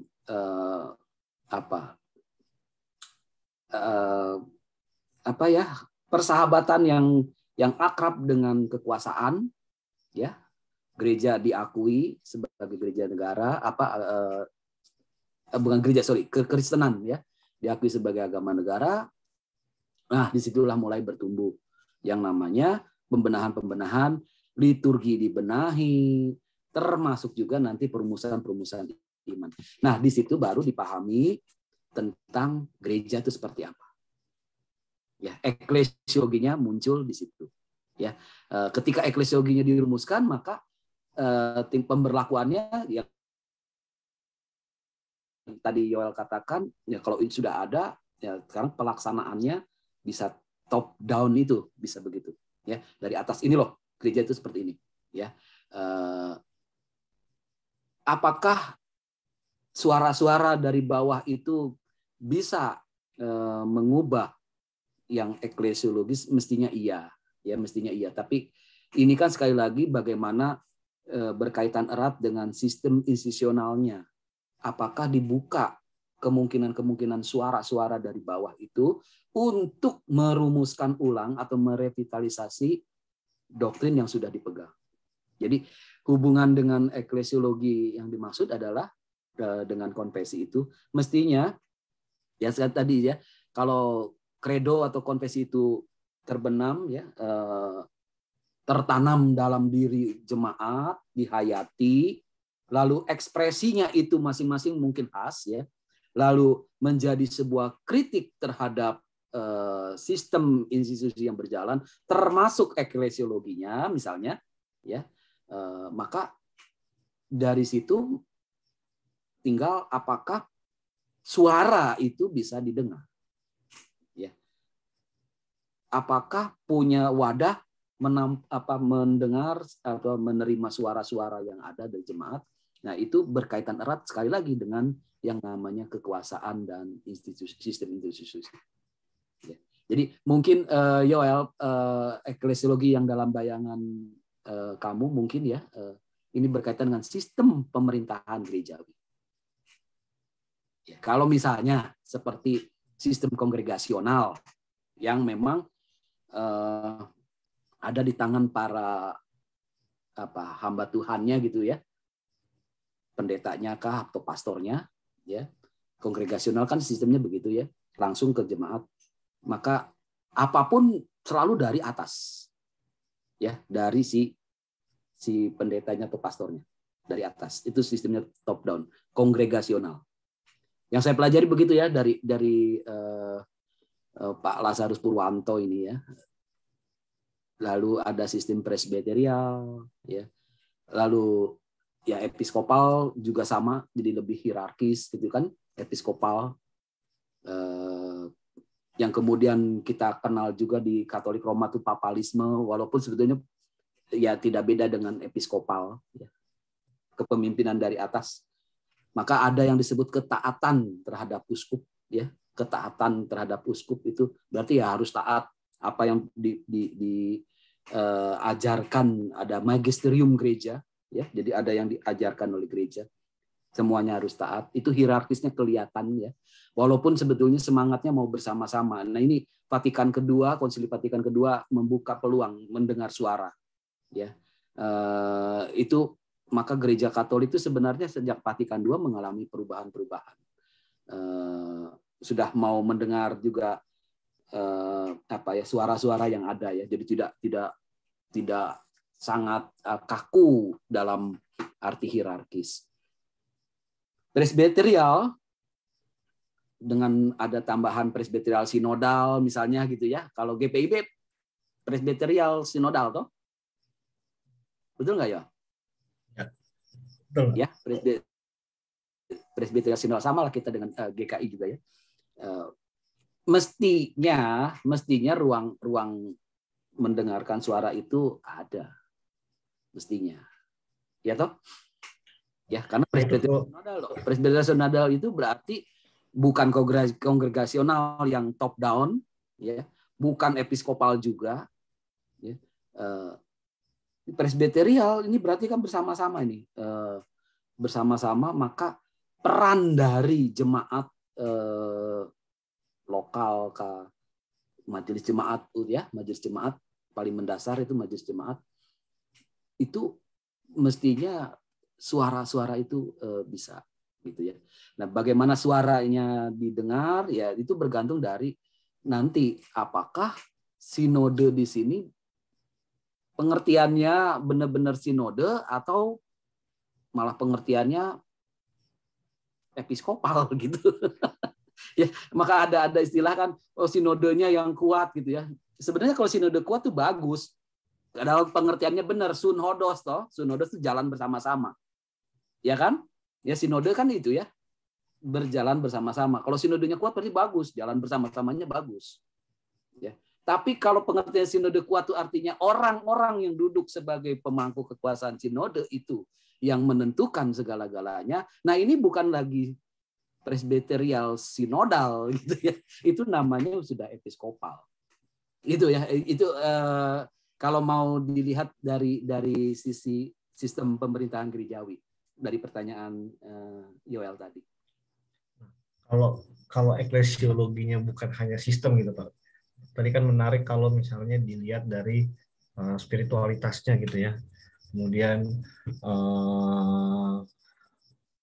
sisi konfesinya bahwa eklesiologi itu kita katakanlah identitas gereja gitu.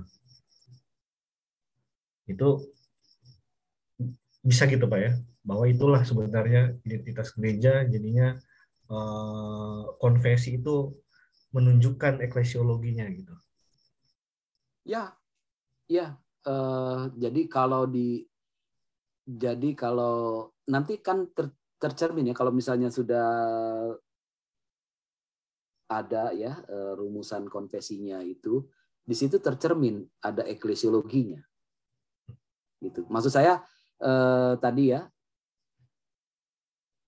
jangan eklesiologi dulu baru konfesi, bukan begitu.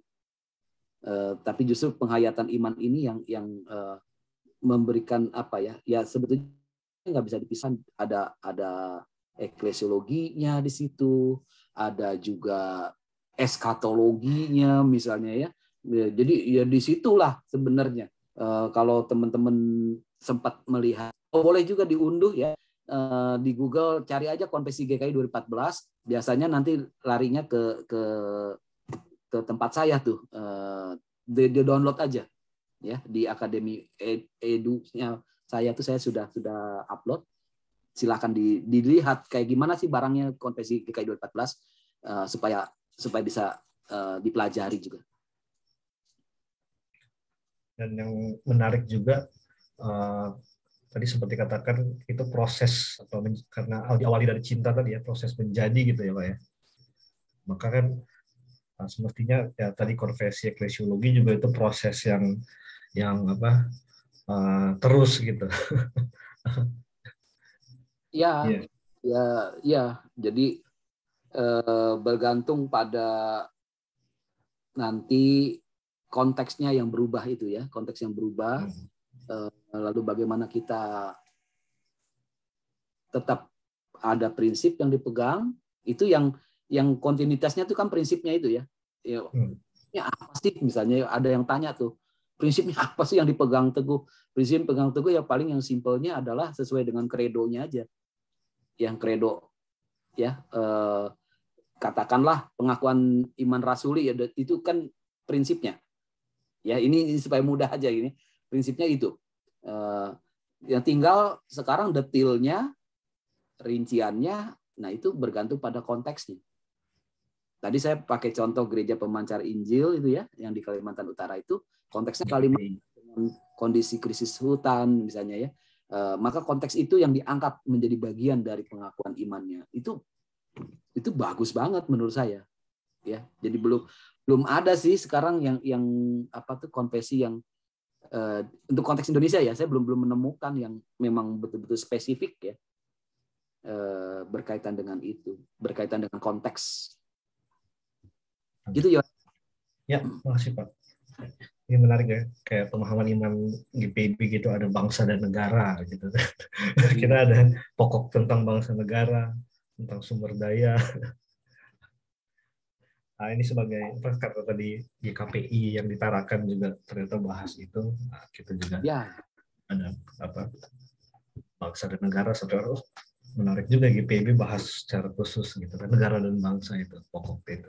Ya, buat kawan-kawan yang lain boleh ikut sama-sama ngobrol, bercakap, santai bercakap hal-hal tentang tradisi dan juga doktrin iman. Moderator atau yang lain langsung saja, masih punya cukup banyak waktu, boleh silakan. Oke, gua boleh ya. Lanjut. Baik, terima kasih Pak Pendeta, Bapak dosen, Pak Henry untuk pemaparannya yang secara memberikan banyak hal-hal substansi. Karena memang dalam sebenarnya Die Hard dalam sejak tahun 2020 itu terlibat dalam proses penyusunan dokumen-dokumen gereja GPIB. Dan memang sehingga kita akrab akhirnya dengan istilah tradisi doktrin begitu ya. Apalagi saya termasuk di dalamnya sebagai penggemar sejarah, jadi senang melihatnya. Tadi disampaikan oleh Pak Henry ya, meneruskan melihat. Nah, saya coba memberikan informasi yang tadi disampaikan oleh Pak Henry tentang konvensi dari GPIB ya, yang selama ini di GPIB yang kami pahami dengan konvensi namanya pemahaman iman.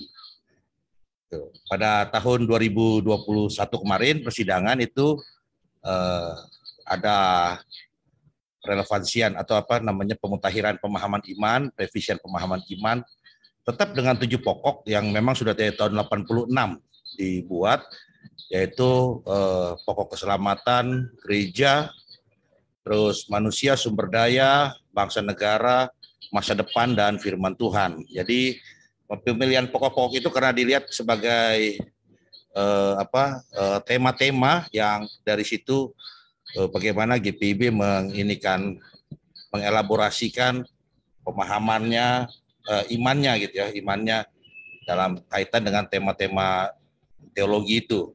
Jadi kalau yang tadi disampaikan oleh Pak Pendeta itu tentang apa yang menjadi sumber daripada pemahaman iman, memang ya dia tetap Pak bahwa dia Alkitab ya dan kredo ya, ada konfesi. Jadi yang membentuk konfesi tadi. Jadi alurnya seperti itu. Nah, namun dalam 2021 itu Pak ada tantangan yang memang diberikan oleh Pak Lazarus juga, Pak Lazarus Purwanto, bahwa di GPIB sendiri selama sudah puluhan tahun ini tradisi berteologi apa yang selama ini menjadi cirinya. Yang itulah yang kemudian menjadi bahan untuk membentuk eklesiologi partikularnya GPIB. Jadi kalau tadi Pak Pendeta Henry mengstreksinya ke sistem pemerintahan, nah dalam proses dinamika itu untuk menjawab dari apa yang disampaikan, tantangan yang diberikan ya oleh Pak Lazarus, Pendeta Lazarus Purwanto, kami coba untuk merumuskan secara tradisi ciri berteologi GPIB seperti apa. Ya, dan itu kami dasari pada satu jejak warisan yang sudah ada sejak GPIB berdiri sampai sekarang, yaitu nas Alkitab yang selalu ada sebagai logonya GPIB, yaitu Lukas 13 ayat 29. Gitu ya. Nah, dari situlah dilakukan konstruksi ya tentang ciri berteologinya GPIB, karakter berpikirnya dan sebagainya. Nah, yang kemudian akhirnya dikenal dengan nama eklesiologi perjamuan mesianik karena dia mengacu kepada Lukas 13:29 dan dia itu dikonstruksi bicara soal orientasi gereja itu dia menjadi sampai pada pemenuhan kerajaan Allah. Dan proses menjadinya itu membuat eklesiologi bukan bicara soal model gereja, tapi model menggereja, yaitu menghadirkan nilai-nilai kerajaan Allah. Nah, itu yang kemudian diistilahkan dengan itu. Jadi itu yang kemudian menjadi sumber dari pemahaman iman atau yang di GPIB disebut dengan konfesi tadi. Nah, jadi kalau apakah di Pak Pendeta sendiri sudah waktu yang di buku kecil itu memang sudah lihat gitu ya. Jadi memang dari setiap pokok itu ada alinea-alinea. Nah, alinea-alinea ini yang menguraikan dari pokok 1 sampai pokok yang keselamatan sampai pokok firman Allah. Gitu ya. Nah, nanti setelah itu, setelah pokok-pokok ini baru ada penjelasan-penjelasannya. Nah, itu singkatnya Pak, kalau bicara soal pemahaman iman GPIB. Nah, yang saya mau nyatakan soal yang eklesiologi tadi. Gitu ya. Bagaimana menurut Bapak ketika kita memahami, karena kan memang saya masih ingat betul ya, dan memang diterapkan oleh kami sekarang ketika ada terlibat dalam beberapa program-program ya untuk pembangunan jemaat, kita memakai konsepnya Jan Hendricks 5 faktor itu, dan identitas kan di pusat tuh Pak ya. Tadi di presentasinya Pak Pendeta Henry tadi di awal tuh bicara soal tradisi, bicara soal mengaku menghayati gitu kan. Ya, itu juga terkait dengan bicara soal jati diri, identitas gitu ya. Nah, maksud saya adalah bagaimana kalau kita membangun itu memang dari karakter berpikir berteologi di gereja yang ekumenis, yang kontekstual, yang jadi sehingga dia terkait akhirnya dengan doktrinal itu Pak, yang inklusif gitu ya, tapi dia tetap terkait dengan doktrinal. Nah, itu yang pertama Pak, kalau kita memahami eklesiologi seperti itu bagaimana. Yang kedua, kita ini ditantang untuk tertantang untuk melihat gereja itu harus semakin terbuka, bahkan kayaknya keterbukaannya itu sudah sampai yang liquid dengan publik gitu ya.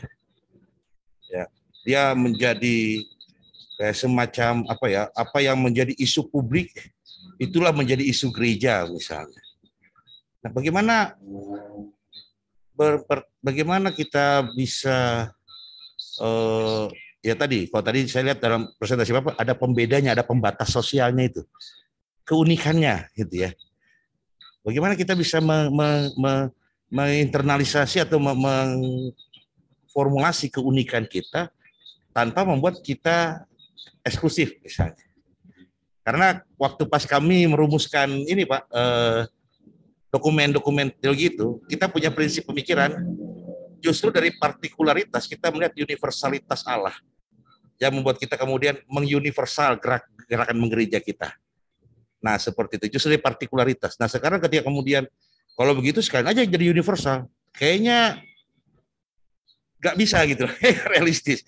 Karena titik berangkatnya adalah dari partikularitas, kita justru melihat universalitas karya Allah, ya kemudian menginspirasi gereja untuk menghadirkan karya universalnya itu gitu.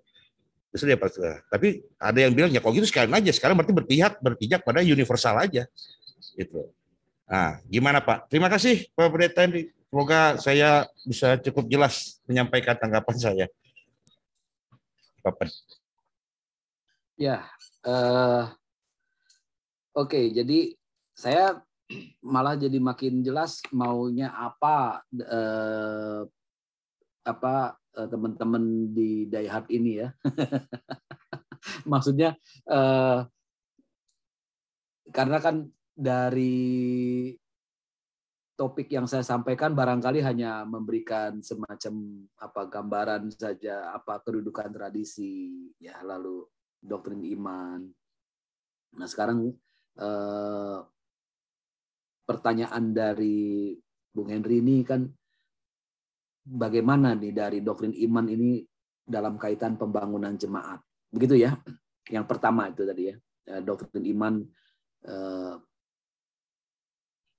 tradisi apa, atau yang tradisi, katakanlah tradisi teologis ya, yang bisa menjadikan semacam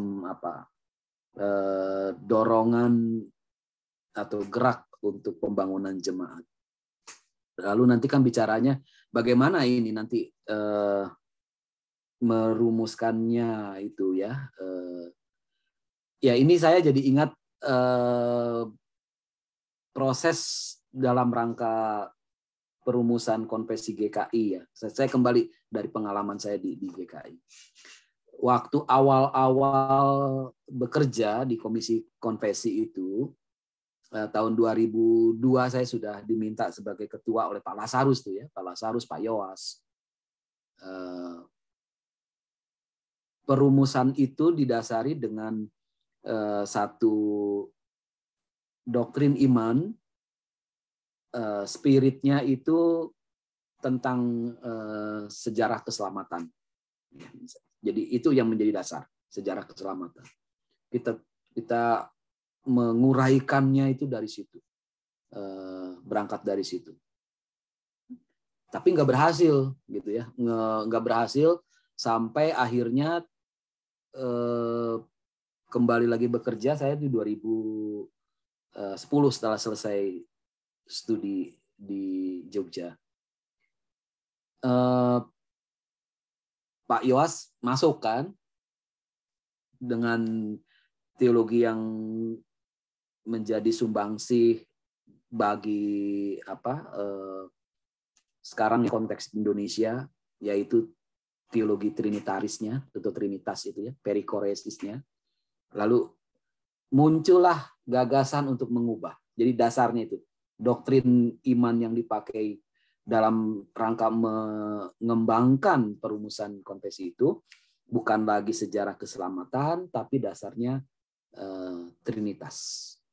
Ini sebagai contoh ya, trinitas. Akhirnya ketemu tuh, sampai akhirnya jadi-jadilah tahun 2014 itu. Gitu ya. Nah, bagaimana dengan GPIB? Ini kan ya, GPIB.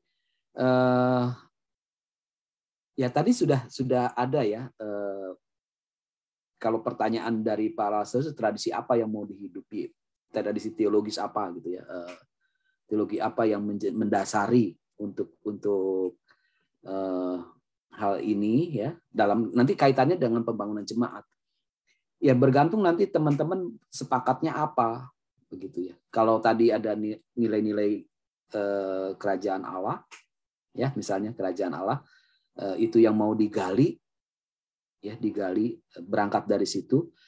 Nanti itu yang menjadi semacam eklesiologinya gitu, ya, eklesiologinya sehingga dalam rangka menggerakkan jemaat dalam pembangunan jemaat itu ya.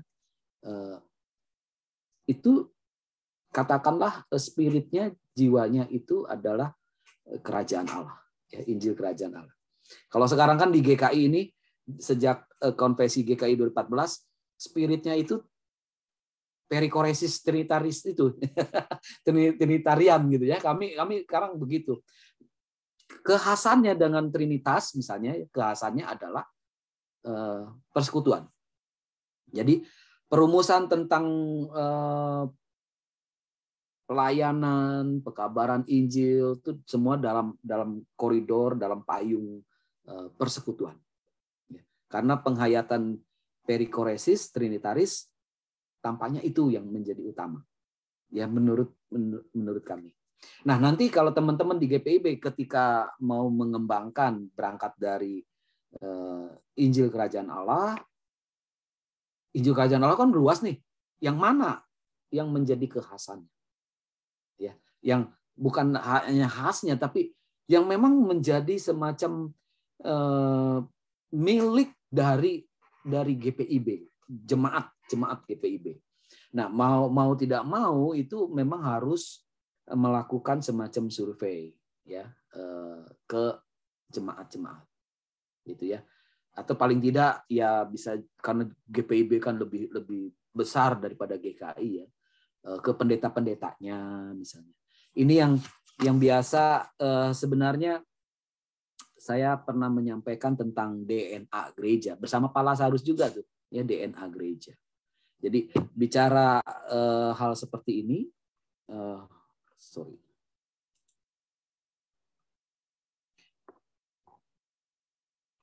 Oke, suaranya masih oke kan ya? Kayaknya kameranya mati nih. Masih. Oke, jadi apa namanya? Bicara tentang identitas, ya memang kalau saya punya teori itu ya, tidak hanya doktrin saja identitas itu sebenarnya, ya, tapi juga berkaitan dengan adanya tadi salah satunya sudah saya omong ketika saya menjawab Yoel, sistem pemerintahan gereja. Ya. Jadi bukan hanya doktrin iman, tapi juga di dalamnya berkaitan dengan sistem organisasi gereja, lalu juga berkaitan dengan arsitektur gereja. Wah, itu Pak Lazarus ada satu bukunya tuh ya. Saya sebenarnya diberi oleh Pak Lazarus juga buku itu ya, Kevin saya ingatnya Kevin apa, tapi ada nama belakangnya. Ya, jadi baru ketahuan tentang identitasnya. Nah, kalau sekarang secara khusus identitas doktrinal, ya teman-teman mau berangkatnya, ya memang ada dua nih. Tadi Yoel menyinggung apa mau dari atas. Kalau dari atas itu berarti dari studi dokumen ya, dokumen-dokumen yang ada, ya toh, dokumen-dokumen yang ada itu katakanlah dikompilasi, lalu dibuat semacam abstraksi umum ya dari yang ada itu. Itu bisa mulai dengan itu. Mungkin startnya baik ya, karena GPIB ini kan luas sekali ya. Startnya mungkin mulailah dengan studi dokumen. Lalu langkah berikutnya yang saya anjurkan adalah bagaimana dari hasil studi itu kemudian disosialisasi ya, menjadi kira-kira ini tujuannya sebenarnya sosialisasi itu, saya pakai istilah sosialisasi sebenarnya nggak begitu enak karena seolah-olah sudah ditetapkan oleh atas toh ya kalau sosialisasi itu ya. Saya lebih baik pakai istilah komunikasi sebenarnya, komunikasi dan dialog gitu ya. Jadi hasil yang ada kemudian komunikasikan, dialog dengan tingkat yang lebih mulai dengan klasis kah? Ya, klasis gitu ya. Ini memang kerjaannya besar. Tadi kan saya bilang ya di GKI aja dari 2002 terus sampai 2014, hampir 12 tahun ya untuk bisa itu, karena kami lakukan semacam itu, semacam ya ada dialog dengan klasis, bahkan ke arah jemaat ya bisa juga. Nah itu prosesnya tuh sampai akhirnya ini yang menjadi pegangan kita gitu ya. Dalam rangka nanti barulah dikaitkan kalau ini yang kita sepakati secara doktrinal, eklesiologinya katakanlah ya secara lebih khusus dengan nilai Injil Kerajaan Allah, lalu rumusannya tadi sudah disepakati seperti apa, baru di situ masuk ke bagian ke pembangunan jemaatnya. Nah itu memang langkah ke arah situ itu ke pembangunan jemaat di sini. Paling-paling dalam rangka pemberdayaan bukan saja organisasi gereja, tapi bagaimana menjadikan gereja itu sebagai organisme. Maksudnya adalah pembangunan jemaat di sini menyangkut nanti bagaimana menjadi warga GPIB, orang GPIB gitu ya. Dalam keseharian itu punya kekhasannya gitu, kekhasannya seperti apa. Nah, bicara kekhasan juga nih langsung ke pertanyaan kedua itu ya, pembatasannya itu seperti apa gitu ya. Sekarang sih zamannya agak susah, makanya ada yang mengatakan identitas itu hanya ilusi ya. Jadi artinya oke, paling tidak begini aja. Kalau memang sulit ya punya identitas, aku nih orang GPIB, ya khasnya apa GPIB? Dibandingkan dengan kalau mau kalau khas itu kan harus ada keunikannya disanding gitu ya dengan GKI, orang GKI itu apa gitu ya. Ini kembali ya berkaitan dengan keseharian hidup ya. Jadi ya saya pikir itu nggak perlu gitu ya buat saya. Kalau saya mau bilang ya nggak begitu amat lah. Yang paling penting adalah pembatasan secara institusional itu memang perlu, ya. Tapi berkaitan ketika tadi organisasi itu perlu, organisme itu ya yang paling penting jiwa dari doktrin yang sudah disepakati organisasi yang namanya GPIB itu menjadi bagian orang GPIB, gitu ya. Mudah-mudahan ini penjelasan saya bisa ditangkap ya, karena seperti yang Bung Henry bilang begitu ya. Ya biarkan aja secara partikular itu punya kekhasan setempat ya. Ya jadi nggak perlu lagi dibatasi, diatur mesti begini begitu dalam rangka program misalnya gereja lokal gitu ya, sampai diatur detail lagi gitu ya. Saya kira sesuai saja dengan kondisi lokalnya gitu kan. Yang paling penting semangatnya tetap, kalau tadi misalnya Injil Kerajaan Allah yang menjadi ketetapannya, semangatnya itu gitu ya. Nah ini kan akhirnya saya harus omong tentang apa, kita mesti bicara tentang metodenya gitu ya. Nah ini pembicaraan yang mungkin di lain waktu aja ya, karena berkaitan metode kan wah menyangkut banyak hal ini, masalah manajemennya ini ya, bagaimana hubungan doktrin dan pembangunan jemaat itu bisa bukan hanya sekedar wacana ya, teori, tapi prakteknya bagaimana. Nah itu bicara metode begitu. Ini kenapa tiba-tiba kamera saya mati ya?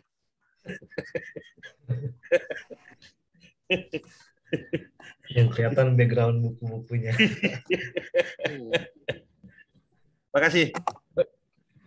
Makasih Pak Pendeta. Oke, ya semoga menolong saja ya. Saya mungkin tidak sangat. Ya. Ada satu lagi dari rekan-rekan yang hadir malam hari ini, menarik ya, bahwa bahkan ya tadi tentang liturgi, spiritualitas, nah itu jadi dasar gitu ya. Tapi kemudian juga karena perkembangan kekristenan, tadi saya singgung juga eklesiologi dari atas, tapi ternyata itu juga sahih gitu kan dengan studi dokumen, dan ya kita bersyukur kita punya dokumen-dokumen yang ada sekarang melalui proses-proses itu. Ya, yang lain terakhir satu dari yang hadir boleh. Ya, Om Lius, Om Niko. Ini Margomulyo Batu atau Margomulyo Jogja. Oh, Margomulyo Batu. Berarti Mas Sam. Ya, ada lagi terakhir. Teman-teman, saya ini aja dulu ya. Saya dengar aja dulu karena masih ada acara lain juga nih. Ya, Oke. Saya belum ya. Saya matikan mic dulu ya. Saya ikut ya. Oke, terima kasih Tuan Niko. Ya, kalau nggak ada kita tutup kalau begitu, dan Sekali lagi terima kasih ke Pak Pendeta Henry Sanjaya yang meluangkan waktu bersama-sama dengan Undai ada di Belanda sekarang sedang studi. Kita doakan studinya lancar sehingga segera kembali ke Indonesia dan ke Jogja. Amin, amin. Ya, Amin. kalau begitu siapa yang Thank you teman-teman. Makasih. Saya lagi minta maaf ya, saya nggak sengaja ini kamera mati ini. Makasih Bang Henry. Ikut-ikutan Baby Tohata ini jadi mati ini. Jangan gitu dong. Makasih ya. Salam Depo. Ya, ya, sorry ya kameranya mati jadi saya tidak ini lagi. Oke, semoga menolong teman-teman. Jadi ya paparan saya memang memberikan semacam pemahaman saja tentang tradisi itu bagaimana, lalu doktrin iman bagaimana, dan yang paling penting kan gereja yang hidup itu. Ya, gereja yang hidup itu mestinya menjadi bagian kehidupan gereja GPIB juga, teman-teman GPIB. Ya. Tinggal sekarang ya tadi sudah diomong ya bagaimana sekarang implementasinya nih secara praktis. Memang bukan pekerjaan yang gampang. Ya, tadi saya omong juga di GKI pun juga susah sekali. Jadi masih dalam rangka pembangunan jemaat ya yang begitu saja. Saya tahu Jan Hendrik itu ya dengan pakai begitu